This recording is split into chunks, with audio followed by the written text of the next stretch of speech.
au coronavirus, on en parle toujours dans notre pays. Elle persiste, cette pandémie, et la sensibilisation, elle, ne faiblit toujours pas, justement pour permettre aux populations de se protéger et de prévenir cette maladie. Et pour nous parler, pour poursuivre la sensibilisation que nous avons débutée depuis plusieurs mois déjà, nous avons sur ce plateau Docteur Alain Lidaobawe. Il est médecin infectiologue au CHU Sylvanus Olympio. Docteur Bawe, bonsoir. Bonsoir. Et nous avons également Monsieur Kani Houzoué. Il est le président de la Chambre régionale des métiers Lomé. Monsieur Houzoué, bonsoir. Bonsoir, madame. Alors, docteur Bawe, depuis plusieurs semaines, nous découvrons tous les jours la situation, les chiffres qui ne cessent de s'accroître, d'augmenter. Nous sommes déjà à 500 décès, plus de 2290 cas. Alors, dites-nous, en tant que responsable professionnel de la santé, quelle lecture faites-vous de la situation de la pandémie aujourd'hui? Alors, merci pour la question. La situation qu'on peut faire aujourd'hui de la pandémie actuellement au Togo est que le virus est vraiment ancré dans la communauté, et ce qui fait que la situation épidémiologique qui est faite tous les jours ne cesse d'augmenter, d'accroître le nombre de cas, et tout laisse croire que au niveau de la communauté, il y a eu un relâchement au niveau des mesures qui ont été prescrites depuis le début de cette pandémie pour justement endiguer ce virus. Donc nous sommes à plus de 6 mois depuis le début. Il est compréhensible qu'à un certain moment, tout le monde est fatigué et qu'on peut observer également un relâchement dans les mesures barrières que nous avons, qui ont été édictées depuis le début. Et ça, c'est une situation qui est tout à fait normale. À un certain moment, on peut observer, on peut avoir un découragement, une faiblesse, une fatigue dans tout ce qu'on fait, pourvu que ça a perdu dans le temps. Et j'ose croire que c'est ce qui explique cette recrudescence des cas actuellement. Mais il faut noter également que les mesures ne sont pas respectées dans toutes les mesures depuis le début. Et on sait que la situation au début n'est pas la même qu'aujourd'hui. C'est parce que les gens ont permis que le virus entre dans la société, dans les communautés. Et maintenant, une fois que le virus entre dans la communauté, il serait maintenant très difficile de pouvoir rattraper cette défaillance-là qui a permis à ce qu'aujourd'hui, on ait une situation de plus en plus galopante. Alors, mais docteur Bawe, est-ce qu'on est poussé de dire, par exemple, que peut-être que la sensibilisation ne porte pas ses fruits alors? Parce que depuis le début de la pandémie jusqu'à aujourd'hui, la sensibilisation a commencé, elle se poursuit, elle s'intensifie tous les jours. Mais s'il y a relâchement, est-ce qu'on devra dire que peut-être c'est parce qu'il y a eu également, disons, un déficit dans la sensibilisation? À mon avis, je ne dirais pas que la sensibilisation n'a pas porté. Peut-être que la manière dont on a commencé et la manière dont ça se fait aujourd'hui n'est pas la même. Ça, c'est normal. Et aujourd'hui, je sais que quand vous allez à l'intérieur du pays, les gens vont dans les communautés avec des voitures sonorisées pour sensibiliser les gens, ce qui n'était pas fait comme ça au début, Donc ça veut dire que quelque part il y a quand même une amélioration dans la sensibilisation pour atteindre les couches les plus reculées. Maintenant, est-ce que les messages qui sortent des sensibilisations, est-ce que ces messages sont déjà écoutés? Et si c'est le cas, est-ce que ces messages sont appliqués? Parce qu'il faut écouter, une chose d'écouter et puis une chose d'appliquer. Donc c'est au niveau de l'application que je pense que le problème se pose, parce que je pense que concernant la sensibilisation, moi je pense qu'on en a fait. Pas suffisamment, mais on a quand même fait ce qu'il faut pour sensibiliser la population par rapport à cette pandémie. Maintenant, c'est tout revient à la population, à ceux qui reçoivent ces messages-là, d'en faire bon usage. Et on sait qu'au sein de la population, il y a toute une discussion concernant même la véracité ou bien même l'existence même de cette maladie. Donc tout également part de ce côté-là. Si vraiment on n'est pas convaincu de l'existence d'une maladie, on a beau dicter toutes les mesures, ceux qui ne sont sceptiques ne respecteront jamais ces mesures-là. Et on sait qu'il y en a encore à l'heure actuelle, les gens qui sont sceptiques. Ils sont dans le déni. Malgré le délai ou bien la durée que prend cette pandémie dans le monde. C'est pas seulement au Togo, mais dans le monde. Mais malgré ça, les gens sont toujours sceptiques. Donc, il y a également ce côté-là qui fait que on n'est pas encore on n'est pas encore gagnant.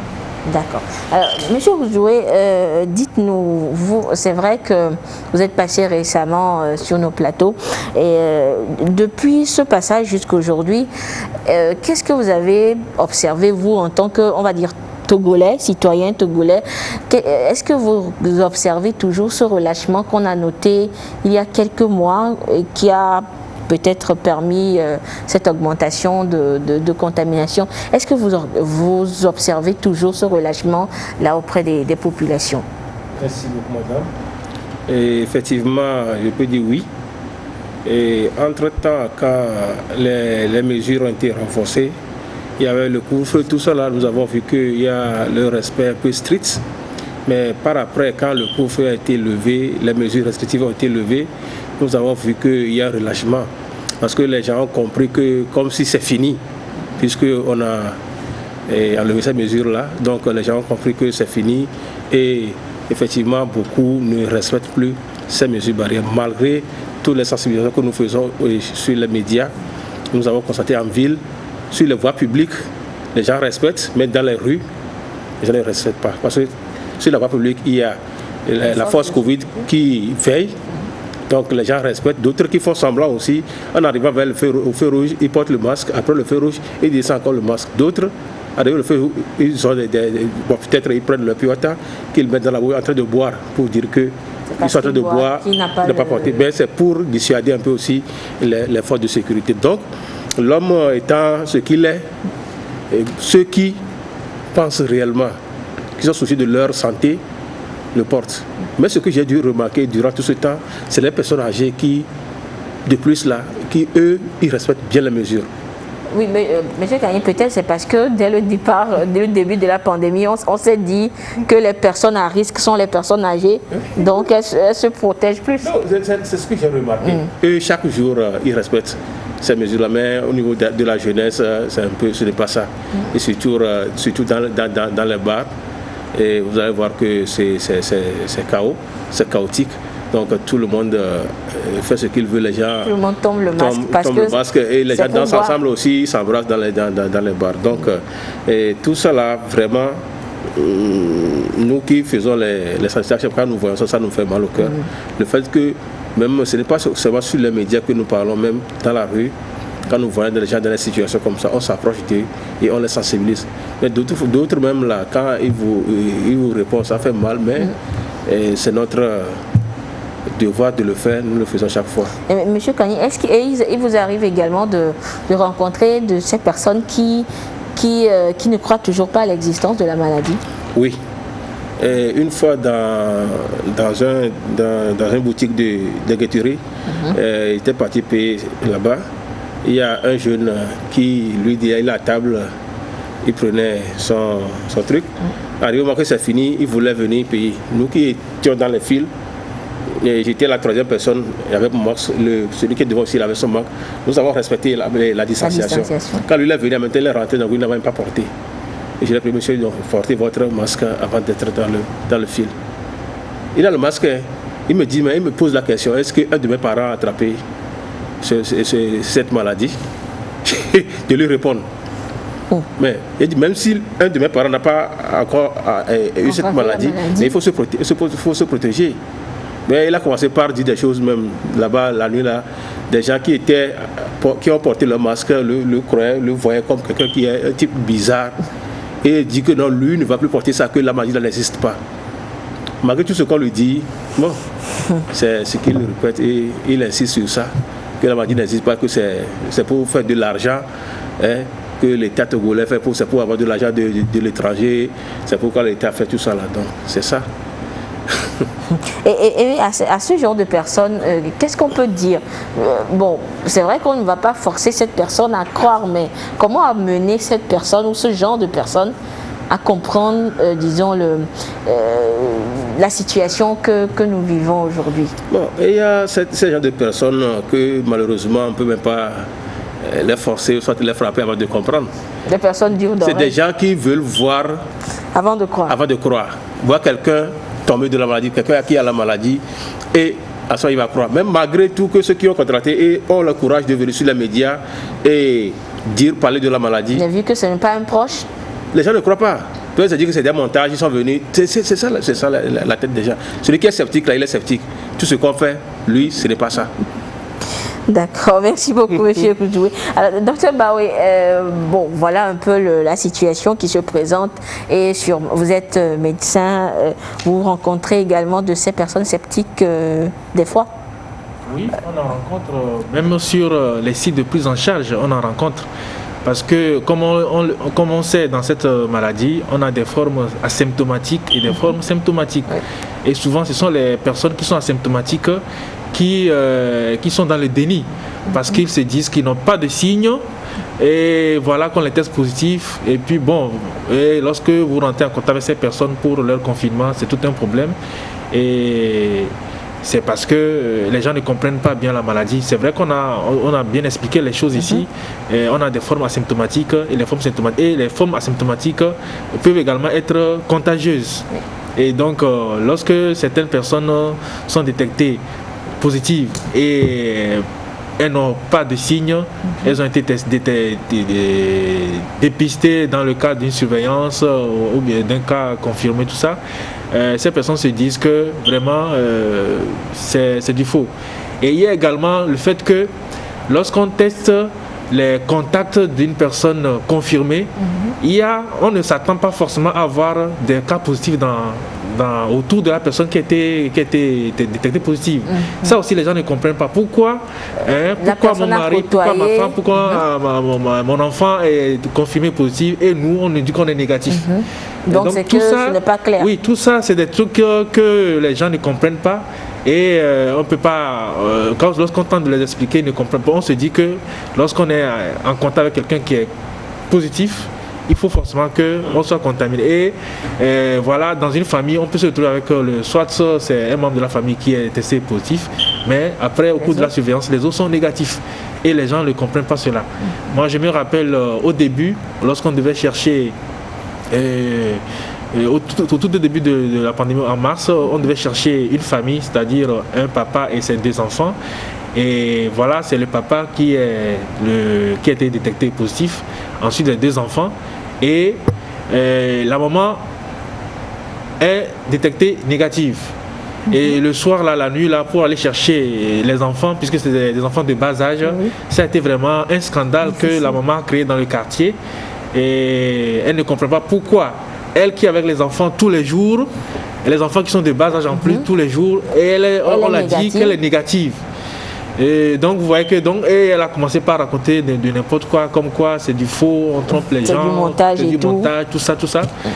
Voilà, donc voilà des situations comme ça qui font que les gens sont sceptiques. Mais bon, vous savez, on ne maîtrise pas tous les aspects de la science, et on ne peut pas savoir, même les personnes qui se disent réglo dans le respect des mesures barrières, il y a forcément un moment où il y a une inattention, une négligence qui a fait que la personne s'est contaminée. Pourtant, cette personne, c'est vrai, comme vous la voyez, elle est tout le temps en masque, tout ça, mais est-ce que vous portez bien le masque? Est-ce que vous l'avez bien? Parce qu'on a mis également l'accent sur le port de masque, mais on oublie un peu le lavage des mains. Alors que c'est un ensemble qui concourt à la contamination. Donc il y a tout ça que les gens ne cernent pas et ça crée vraiment des discordances. Docteur Baoué, on parle également quand on voit les chiffres, les cas positifs, les cas actifs qui augmentent, mais surtout, je crois que le plus alarmant, griffe, on va dire, sont les décès, le nombre de décès qui augmente. Nous sommes déjà à 55 décès. Alors, dites-nous, ces personnes qui décèdent, comment on peut l'expliquer? Est-ce qu'elles décèdent concrètement de Covid? Parce que, à écouter les invités que nous avons eus successivement sur ce plateau, on comprendrait que les personnes qui décèdent auraient plus d'antécédents, d'autres maladies sous-jacentes, et que Covid peut-être serait, entre guillemets, la goutte d'eau qui a fait déborder le vase, on va dire. Oui, effectivement, si on fait vraiment une analyse méticuleuse des cas de décès que nous avons enregistrés, on peut ressortir qu'il y a des décès qui ne sont pas liés à la contamination ou bien à l'infection. Mais aujourd'hui, notre système est tel que tout cas confirmé est étiqueté comme tel. Et donc, lorsque on vous dit qu'on a détecté tel cas positif, il faut qu'à la sortie, à la fin, on lui dise quelle a été l'issue. Soit on est guéri, soit on est décédé. Et maintenant, si on fait une analyse fouillée des cas de décès, on va sortir à coup sûr des décès qui ne sont pas forcément liés à la Covid-19. Mais pourtant, ces personnes ont été contaminées. Alors maintenant, lorsqu'on voit un peu les décès aujourd'hui, c'est vrai que le nombre de décès est en augmentation. C'est justement parce que le virus est rentré dans la société. Et également, lorsqu'on voit les décès surviennent à partir de la cinquantaine. Habituellement, c'est autour de cet âge-là on notifie les cas de décès. Et c'est également à partir de ces âges-là que les personnes transportent avec elles des pathologies chroniques. Soit ces pathologies, dans la plupart des cas, les patients rentrent, soit la pathologie n'est pas bien équilibrée, donc on n'est pas bien pris en charge bien avant même que la personne soit contaminée, ou bien c'est au moment de la contamination qu'on se rend compte que cette personne avait telle maladie, notamment l'hypertension ou bien le diabète. Donc il y a ce côté-là qui est là. Et aussi, comme le virus est entré aujourd'hui dans la société, les personnes qui sont les plus vulnérables, ce sont ces personnes âgées ou bien ces personnes qui ont des pathologies sous-jacentes. Et ces personnes qui ont des pathologies sous-jacentes, qui ne sont pas bien prises en charge, qui ne traitent pas bien ces pathologies, c'est elles qui vont payer le lourd tribut après. Et docteur, peut-être certaines personnes aussi, lorsqu'elles ressentent des symptômes, elles ne vont pas très vite se déclarer. Oui, très bien. Ça c'est de façon générale, il y a ce qu'on appelle le retard de consultation qui est noté dans toutes les pathologies. Lorsque vous faites une étude dans toutes les pathologies, en milieu hospitalier, vous allez voir que, surtout en Afrique, on a ce qu'on appelle le retard de consultation. On préfère, surtout que nous sommes dans un contexte où il y a les médicaments de la rue, il y a les tradithérapeutes, on préfère aller se soigner soi-même, et c'est lorsque vraiment on n'a pas les fins escomptés qu'on court vers les hôpitaux, et quelquefois il est trop tard. Et c'est ce qui se passe actuellement. Aujourd'hui, les cas de décès que nous enregistrons, quand je prends seulement le cas du CHLM commune, c'est toujours en réanimation. Et lorsqu'un malade rentre en réanimation, c'est que le cas est grave. Les malades rentrent toujours en réanimation déjà référés de nos structures sanitaires, déjà dans un état grave. Parce que la personne consulte au CHU par exemple, parce que tout malade, patient qui entre dans les sites de confinement de prise en charge Covid-19 doit être confirmé d'abord par un test. Et donc pour faire le test, il faut aller en consultation. Et donc la personne qui déjà prend le temps, qui a déjà perdu le temps à la maison avant de venir consulter, et le médecin qui doit penser à faire le test, vous voyez que tout ce temps-là, ça fait que la personne qui était déjà contaminée depuis des jours, l'inflammation fait son bon nombre de chemins, et puis au moment où le test doit être confirmé, la personne présente déjà des signes de gravité. Donc c'est ce que nous enregistrons actuellement. Tous les patients qui rentrent, qui décèdent en réanimation, et lorsque ces patients sont admis, ils sont déjà dans un état grave. Voilà, donc certaines causes de ces décès que nous enregistrons peut-être en grand nombre. Monsieur Ouzoué, au niveau de la sensibilisation à votre niveau, est-ce que vous insistez également sur le fait que lorsque les personnes ressentent certains symptômes dont on nous a parlé dans le cadre de cette pandémie, que ces personnes aillent vite se faire consulter? Oui, et à chaque fois nous le disons. Même nous avons dit aux gens de consulter, à chaque fois d'appeler le numéro vert 111. Quand il y a des difficultés, puisque nous connaissons un peu les symptômes de la maladie, quand il faut développer ces symptômes-là, en même temps, c'est d'appeler le numéro vert. S'il ne veut pas aller à l'hôpital, d'appeler le numéro vert, qu'on puisse les prendre en charge en même temps. Donc, je pense que ça dépend de la personne de tout un chacun. Et comme le docteur vient de le dire, comme à chaque fois qu'on tombe malade, nous-mêmes, on va dans les pharmacies ou soit au bord des routes pour payer les médicaments chez les bonnes dames pour se soigner.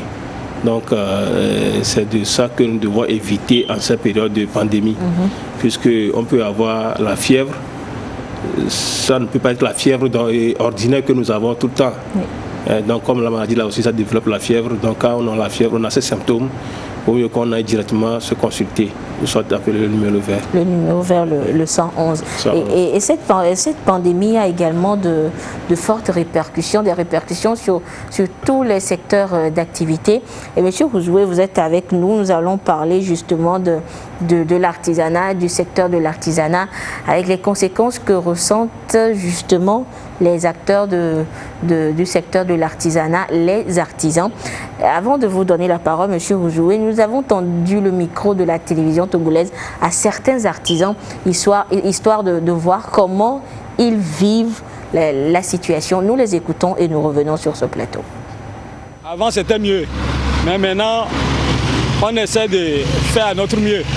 Parce qu'il n'y a pas les clients qui viennent vers nous, même s'ils viennent avec le prix qu'ils donnent aussi, ça ne nous arrange pas. Nous tous, on sait qu'il y a une crise sanitaire. Mais comment on va faire? Les côtés des matériels, là, les prix sont intacts. Donc, tu prends, par exemple, le salon que je viens de faire, je peux dépenser quelque chose de 350 000. Au moins, il faut gagner 400 000. Mais la personne va venir dire qu'il va payer ça à 250 000 ou bien 300. Ça ne va pas arranger. Donc, il y a 3 sortes de qualités de mousse. Il y a plusieurs sortes de qualités de pain. Donc, si ce n'est pas commande, nous, on risque d'aller payer ce qui est moins cher et vendre, gagner notre intérêt. Sinon, avec la crise sanitaire, rien ne bouge. Avec Corona, là, tout s'est cessé, quoi. Ça ne va pas. Il n'y a pas le marché. Les matériels, là, ils ont augmenté les prix, mais il n'y a pas le marché. Mais si les clients viennent, si tu les dis les prix, là, eux aussi, ils parlent comme c'est toi qui augmente et puis ça ne va pas. Voilà donc 2 artisans que nous avons écoutés qui vivent la situation et c'est, Monsieur Ouzoué, disons que c'est un peu le quotidien de tous les artisans aujourd'hui. Oui, moi-même je suis artisan mécanicien auto, donc je vis la même situation que les collègues. Et comme on vient de le dire, l'artisan qui a été interviewé, les choses ne sont plus comme avant. Je dis même les pièces de rechange que nous payons, les prix ont doublé, presque doublé. Et même ça, certaines pièces se font rares puisque nous sommes toujours alimentés par nos pays voisins, le Ghana et aussi le Nigeria. Aujourd'hui, les frontières terrestres sont fermées, donc les pièces n'arrivent pas comme avant. Et pour tout le secteur de l'artisanat. Donc aujourd'hui, nous voyons que nous travaillons pour surtout les fonctionnaires, les commerçants. Donc aujourd'hui, quand ça ne va pas chez eux aussi, ça ne va pas chez nous. Donc nos maîtres d'œuvre ne sont plus ce qu'ils étaient dans le passé. Donc le travail se fait rare. Une fois que vous avez le travail, et ce qu'on vous paie aussi n'arrive pas à la hauteur de ce qu'on fait. Donc ce qui fait qu'on tourne à perte au jour le jour. Donc aujourd'hui, l'artisanat est en difficulté. Et maintenant, disons que avec l'avènement de la pandémie, la situation, vous avez ressenti le coup, vous ressentez toujours le coup, mais de mars jusqu'à aujourd'hui, sûrement que vous avez appris à vous adapter à la situation? Vraiment, on est obligé, puisqu'on ne peut pas rester aussi à la maison sans ne rien faire. Nous avons des bouches à nourrir, donc il faut sortir pour trouver de quoi manger pour la famille. Même en temps de guerre, on sort pour travailler, pour trouver quelque chose pour soi-même et les autres. Donc l'artisan est quelqu'un qui ne reste jamais sans rien faire. Au jour le jour, même si l'artisan est malade, s'il a un peu de force, vous allez le voir travailler. Parce qu'il vit de ça. Nous vivons au jour le jour. Au jour le jour, donc il faut essayer de s'adapter. Oui, donc nous sommes les premiers à s'adapter même à cette pandémie.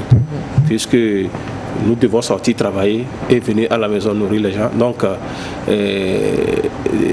c'est le début que nous avons eu cette frayeur et que nous, bon nombre, ont fermé les ateliers, croyant que c'est de quelques jours ou de quelques semaines. Voilà.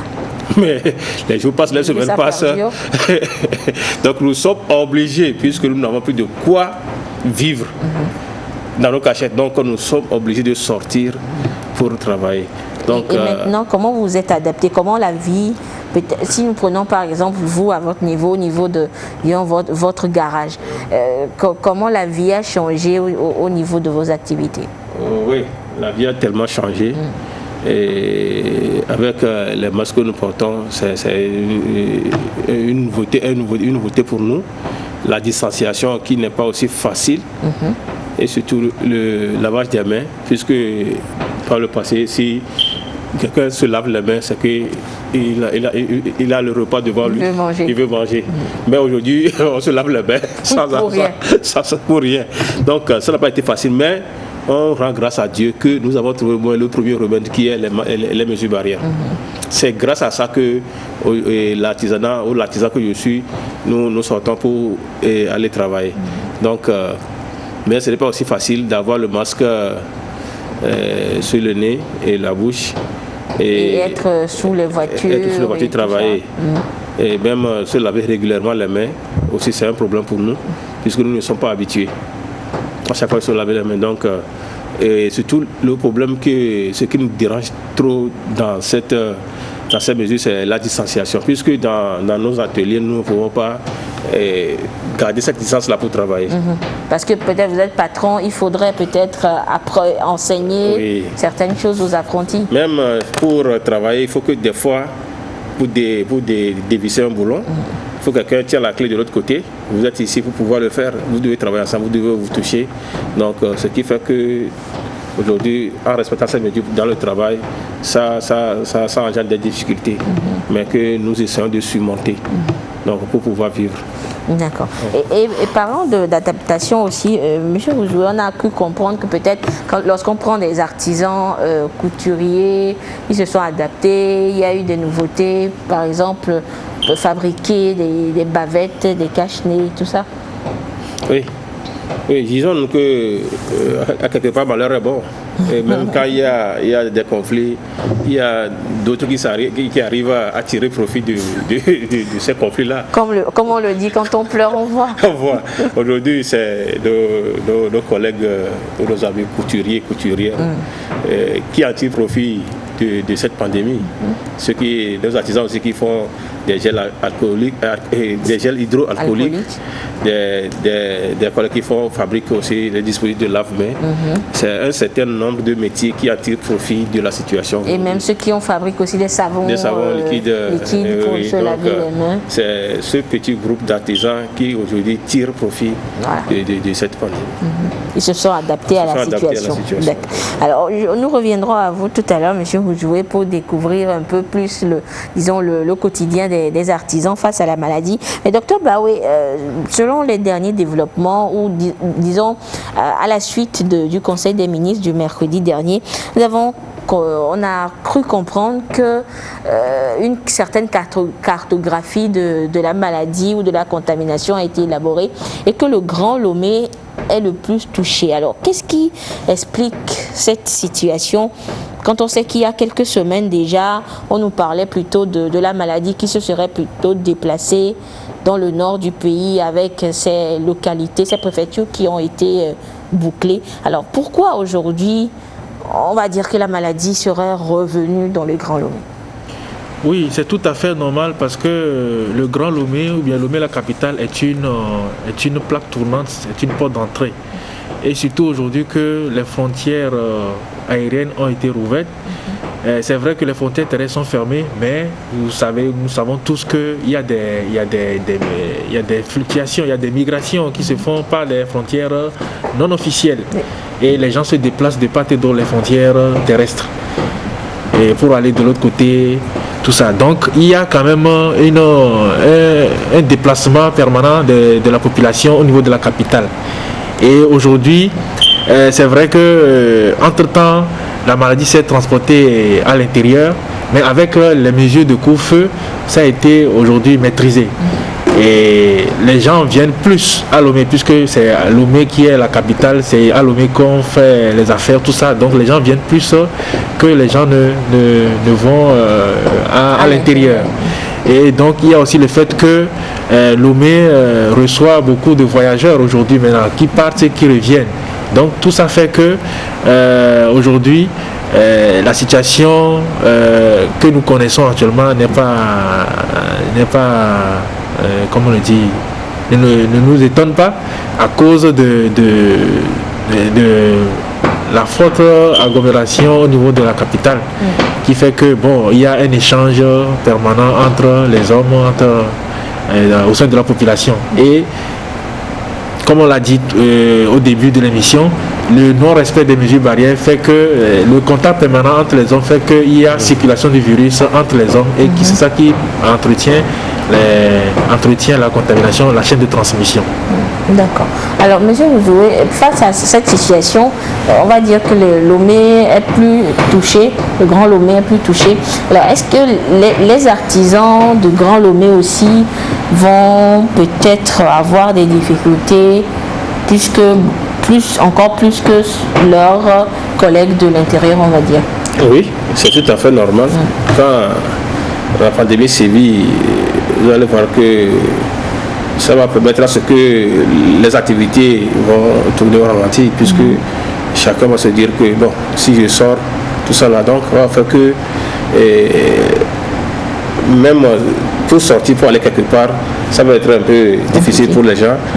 Le fait que en sortant, il court le risque de contracter le virus, donc ça va agir sur aussi nos activités.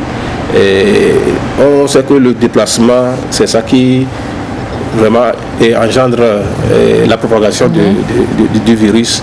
Donc nous voyons que Lomé, c'est une concentration d'une forte population, ce qui fait que nous sommes toujours en contact permanent. Donc au niveau des endroits plus touchés, je pense que l'homme, une fois qu'on voit que la chose devient un peu grande, chacun s'abstient un peu à respecter un peu les mesures barrières, ce qui fera qu'il y aura plus d'activité dans ces zones-là. Et le pire, s'il advenait que les mesures restrictives vont encore revenir, ça va encore être plus difficile. Plus difficile pour nos amis artisans, peut-être. On croise les doigts pour cela, mais on va essayer de voir si avec la situation qui se présente, on reviendra carrément, on aura un retour en arrière, on va dire.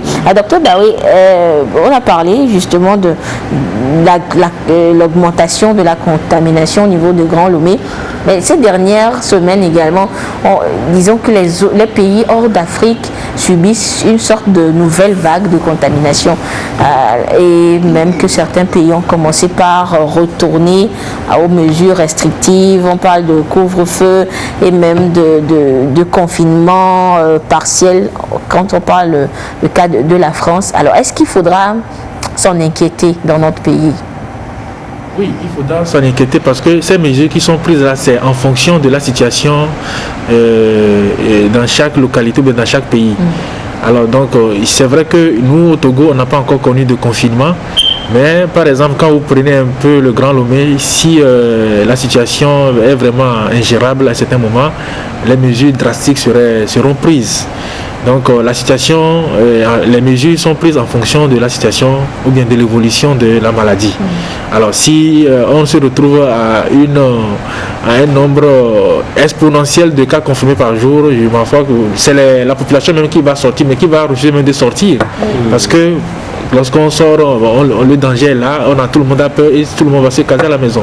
Donc les mesures sont prises en fonction de l'évolution de la maladie, soit dans un pays ou dans une localité. Et si tout va bien, on va relâcher ces mesures progressivement en fonction également de l'évolution favorable de la pandémie. Et maintenant, vu la situation qui se présente dans ces pays-là, alors que l'aéroport est toujours ouvert, donc nous accueillons toujours des personnes qui viennent de là, certains de nos compatriotes qui vont et qui reviennent. Maintenant, la situation se présente. Qu'est-ce qu'il faudra faire peut-être pour éviter justement qu'on arrive peut-être à ce qu'on ait des répercussions chez nous et qu'on revienne vers les mesures restrictives? Ah oui, c'est vrai que la situation qui se présente dans les pays hors du Togo, enfin hors d'Afrique ou bien en Europe, ça doit nous inquiéter. Maintenant, nous sommes en épidémie. Il revient à chaque pays ou bien à chaque État de prendre les mesures qui s'imposent pour protéger sa population. Alors, le Togo peut bien décider que je referme mes frontières aériennes si vraiment la situation est inquiétante. Donc, il revient à chaque pays de prendre les mesures qu'il faut. On ne doit pas toujours attendre que c'est les Occidentaux qui doivent fermer leurs frontières parce que c'est ce qui s'est passé au début. On a fermé les frontières, on a interdit aux Africains d'aller de l'autre côté parce qu'on craint qu'on va... Donc nous aussi on peut prendre ces mesures parce qu'il y a une vague de contamination qui reprend. Nous aussi pour protéger nos populations, nos dirigeants peuvent prendre l'engagement sur eux, bien oui, de fermer les frontières et interdire toute entrée dans le pays. Donc tout revient au pays de prendre ses responsabilités.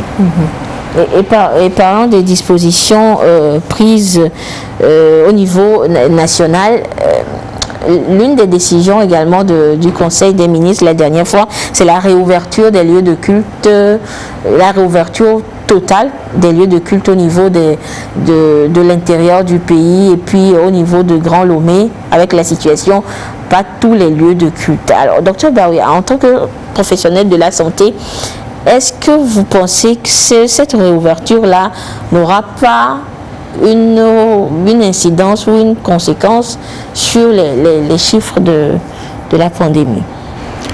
Oui, bien sûr, cette réouverture peut avoir une incidence sur la pandémie si et seulement si il n'y a pas un encadrement autour de cette réouverture-là.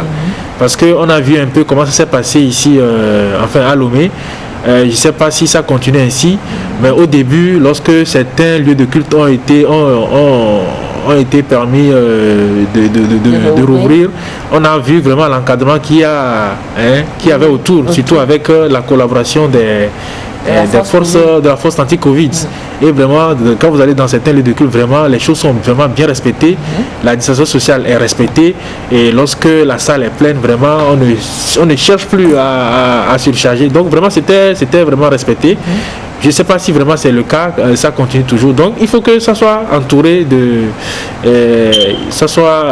la réouverture soit surveillée, pour que les gens ne fassent pas ce qu'ils parce qu'on sait l'homme étant ce qu'il est, vraiment s'il n'y a pas d'encadrement autour, les gens vont faire du n'importe quoi. Déjà qu'au sein de la population, on n'est pas unanime sur l'existence même de la maladie, donc il faut que vraiment ça soit encadré pour qu'on n'ait pas une explosion après la réouverture de ces lieux de culte là.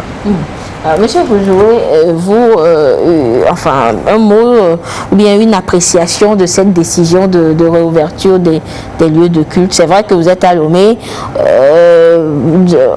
tous les lieux de culte ne sont pas ouverts totalement à Lomé, mais quelle appréciation vous avez de cette décision du gouvernement là? Et est-ce que vous avez peut-être une certaine crainte d'une peut-être augmentation des cas actifs de la maladie? Je suis toujours optimiste, puisque aujourd'hui, il est de responsabilité de tout un chacun à veiller à ce que ceux qui nous entourent, ceux que nous rassemblons, respectent les mesures barrières. Donc la réouverture des circuits, c'est un bien pour nous, pour les artisans, puisque nous en profitons beaucoup de ça aussi. Puisque pour aller à l'église, nos femmes doivent se vêtir correctement, ils doivent tresser les cheveux, coiffer, tout cela. Ça profite aussi aux artisans. Donc c'est une partie aussi de notre business aussi qui va reprendre. Donc nous avons souhaité depuis, mais aujourd'hui comme la situation est un peu assez, disons, maîtrisée à l'intérieur, donc là c'est une joie pour nous. Les artisans que nous sommes, c'est pas le seulement, c'est surtout l'étendue du territoire.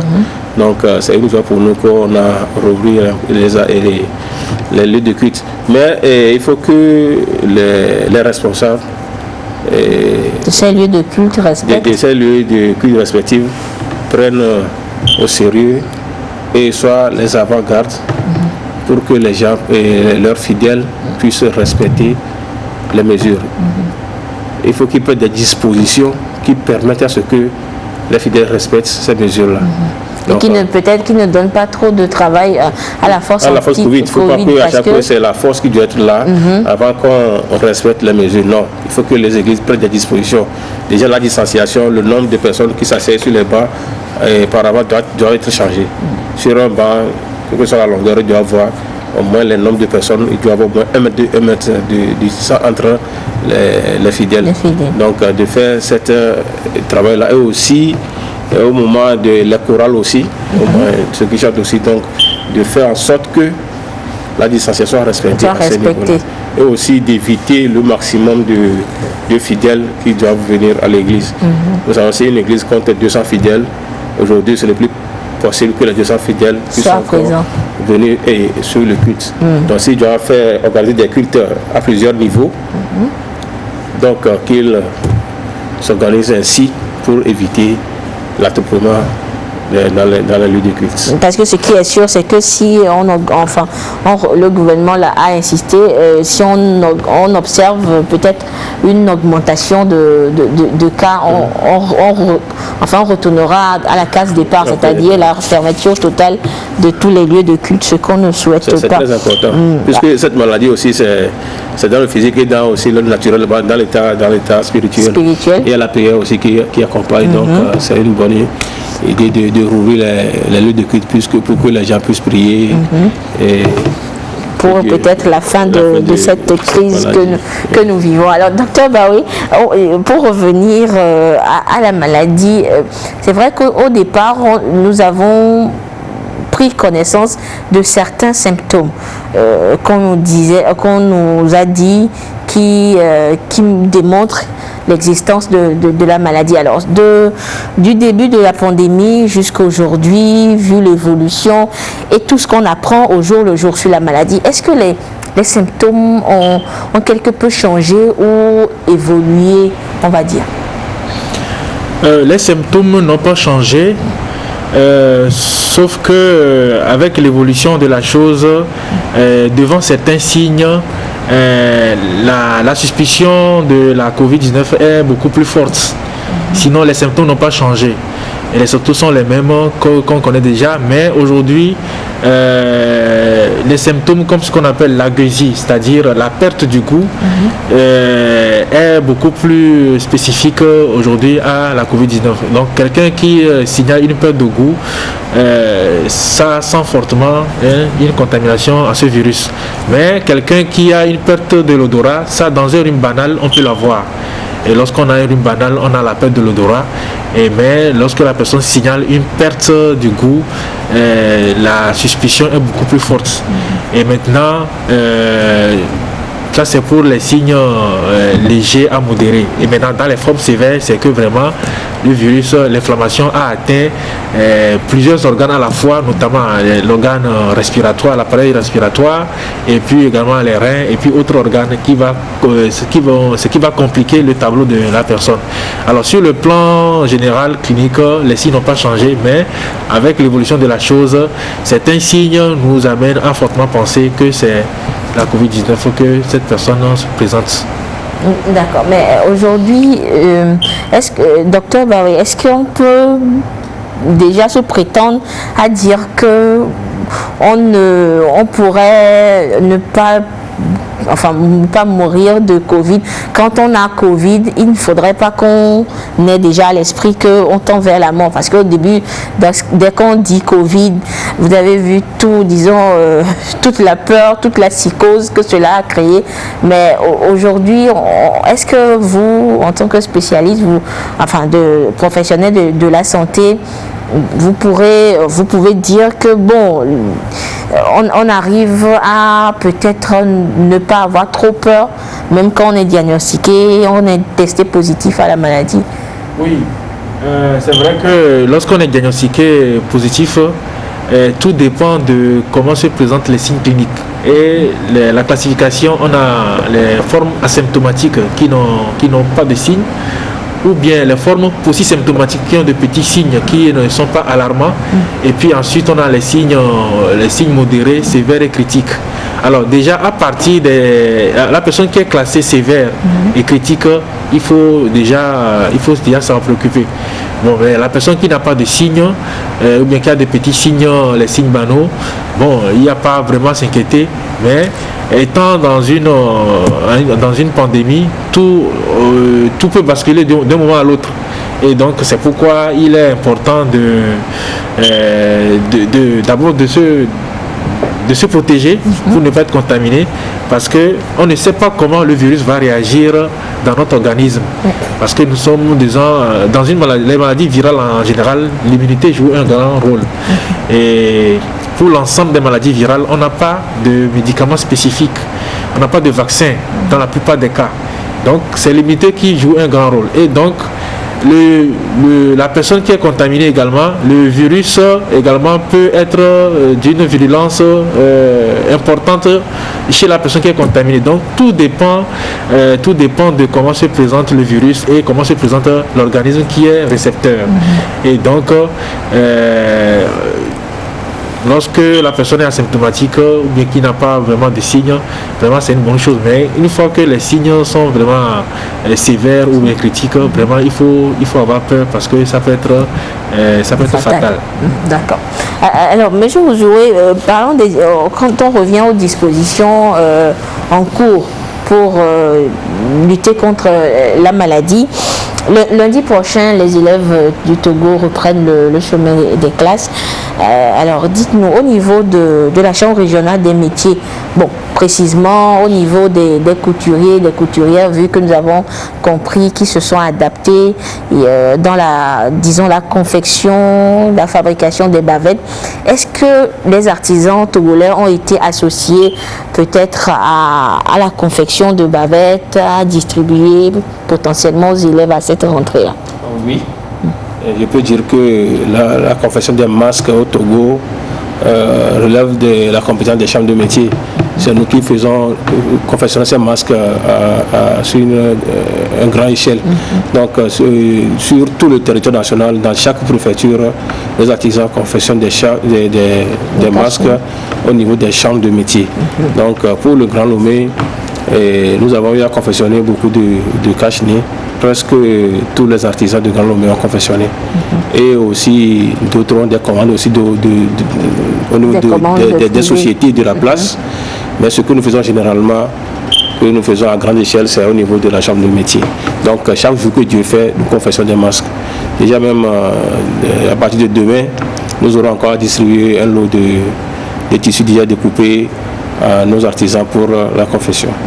Alors, monsieur, nous allons permettre aux téléspectateurs de mieux comprendre. Alors, lorsqu'on nous parlons de chambre de métier qui est spécialisée dans la confection de cache-nez, cela veut dire que vous avez de la commande qui vient de la part du gouvernement? Oui. Oui. C'est le gouvernement, qui nous donne les tissus à découper et à coudre pour la population. Oui. D'accord. Et ces tissus, donc, vous les découpez au niveau de la chambre de métier. Comment se fait le processus jusqu'à obtenir les cache-nez artisanaux que nous avons? Ok, merci beaucoup. Donc déjà, les tissus viennent de la part du gouvernement. On nous donne des lots de tissus que nous découpons Des tissus spécifiques. Oui, spécifiques, oui, que nous découpons au niveau des chambres de métier. En particulier la chambre de métier de Lomé. Nous avons une équipe qui procède au découpage de ces tissus-là. Parce que nous avons des mesures standards que nous utilisons, que nous ne laissons pas à tout un chacun de le faire. Donc nous sommes formés pour ça. Donc les découpes se font au niveau de la chambre de métier de Lomé commune. Donc une fois les découpes faites, nous procédons aux distributions. Au Lomé, nous avons 5 arrondissements qui sont proches des artisans. Donc la région coordonne les 5 arrondissements.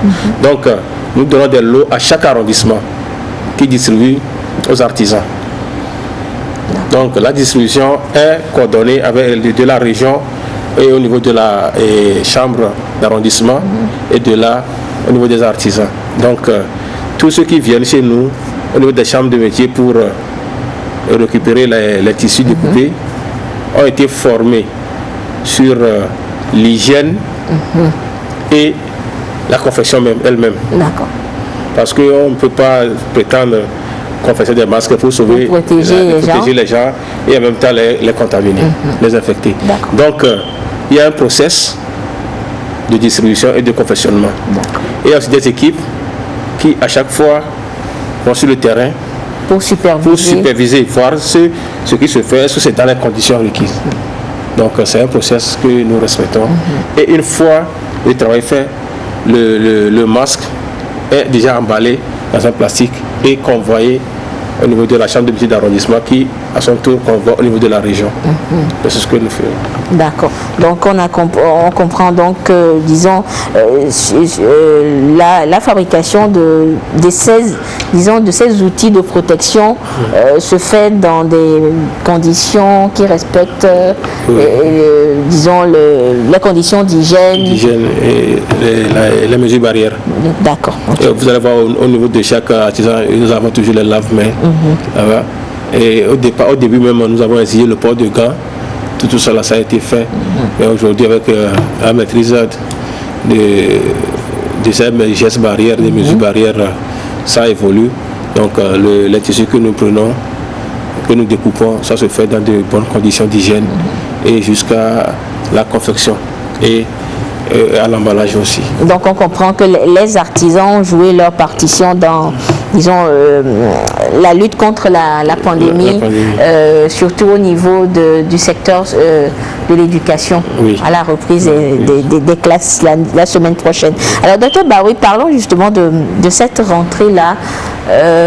Vous, en tant que médecin, est-ce que vous pensez que toutes les mesures ont été prises?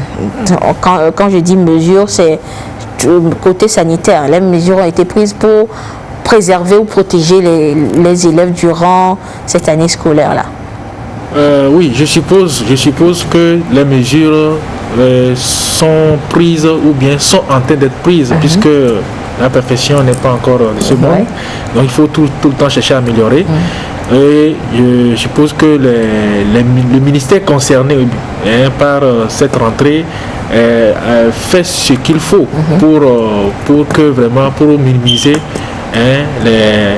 une explosion de contamination après le début de cette rentrée. Alors ici, l'inquiétude ici, c'est que c'est la grande rentrée scolaire. À l'opposé de ce que nous avons connu dernièrement, juste pour sauver l'année, on a autorisé certaines élèves des classes d'examen à reprendre. Donc quand on prend une école, c'est pas tous les élèves qui ont repris, donc c'est seulement les classes d'examen. Et il y avait encore les salles pour respecter la distanciation physique et sociale. Et pouvoir même surveiller les élèves dans l'enceinte. Justement. Maintenant, aujourd'hui, c'est toute l'école qui va reprendre. Alors, maintenant, il faut que vraiment... le défi est de taille. Comment va se faire la distanciation sociale, tout ça? Est-ce qu'il y aura des groupes qui vont venir le matin et d'autres le soir? Tout ça, c'est à discuter au cours c'est des des sujets qui ont été abordés. Certainement. Et sûrement que des réponses ont déjà été trouvées. Ont déjà été trouvées. Et sinon, on n'autoriserait pas la reprise des classes, puisqu'on sait comment, ce que ça coûte, ou bien ce que ça continue pas à coûter aux populations du monde entier.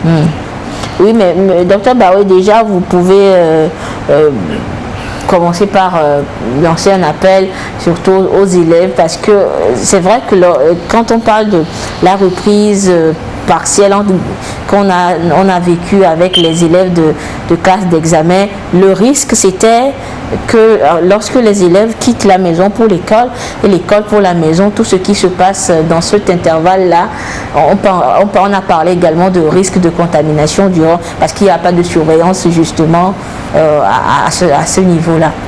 Effectivement, c'est-à-dire qu'il y a tout ce qui se passe après l'école. Et peut-être que c'est à ce niveau-là que les contaminations vont se faire, parce que à l'école, on va respecter le surveillant, on va respecter le directeur et puis se ranger. Mais après, une fois sur le chemin de la maison, on fera n'importe quoi. Donc, c'est le lieu également que les parents des élèves s'impliquent, les élèves davantage, parce que les parents ne seront pas tout le temps avec eux. Et donc, il faut que vraiment chacun joue sa partition. Les élèves doivent être conscients de la chose, et les parents doivent tout le temps inculquer les bonnes idées, les bonnes méthodes, les bonnes pratiques aux enfants, pour que vraiment il y ait une maîtrise de la chose aussi bien chez les enfants que chez les parents.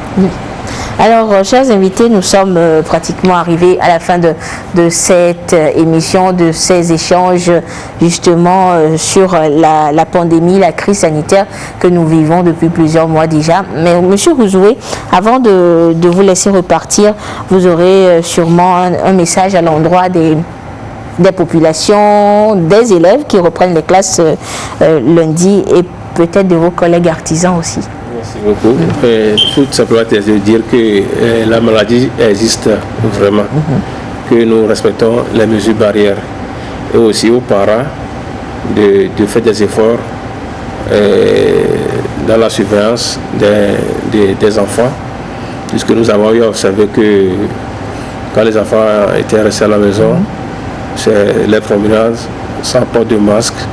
En principe, c'est le temps là qu'on doit prendre pour les habituer à porter les masques. Donc, et aussi dans la rue, quand nous sortons, nous voyons que les élèves sortent de l'école et qu'ils ne sont pas dans de bonnes conditions. Il faut qu'on les interpelle, qu'ils portent les masques, de respecter les mesures de distanciation. C'est très très important. Donc la maladie existe, mettons en pratique les mesures barrières et soyons toujours les avant-gardes, ne pas mettre tout sur la force Covid, pour que nous soyons, quelle que soit la situation qui se présente, nous devons jouer ce rôle-là.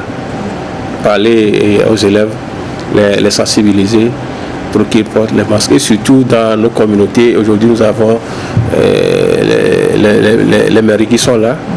Et moi je pense que c'est le moment d'accentuer la sensibilisation, de sortir leurs éléments, d'aller sur le terrain, aux abords des écoles, surtout à la sortie, avec des mégaphones, toujours sensibiliser. Je pense que ça va jouer un grand rôle. Merci. Merci beaucoup, Monsieur Kani Ouzoué. Je rappelle donc que vous êtes président de la Chambre régionale des métiers et Lomé. Docteur Baoué, un dernier mot. Alors pour terminer, je dirais que, comme l'a dit M. Ouzoué, c'est vigilance, parce que le virus il est là et on ne sait pas comment ce virus va se comporter lorsqu'on sera infecté. C'est vrai que nous disons tous les jours que les décès surviennent chez les personnes âgées ou bien qui ont des comorbidités, mais il n'est pas exclu. De toute façon, on en a eu que le virus se manifeste de façon grave chez une personne moins âgée, jeune. On en a eu. Donc, vigilance, encore vigilance. Merci beaucoup, docteur Alain Lidaobawe. Je rappelle que vous êtes médecin infectiologue au CHU Sylvanus Olympio. Merci à vous, téléspectateurs, de nous avoir suivis. Vous avez donc compris le message. La vigilance reste de mise pour lutter contre la pandémie. Et cette vigilance est également requise pour les élèves qui reprennent le chemin des classes lundi. Et nous leur souhaitons déjà une bonne année scolaire 2020-2021. Merci de votre fidélité à la télévision togolaise. Rendez-vous vendredi prochain pour un autre thème au cœur de la nation. Bonsoir.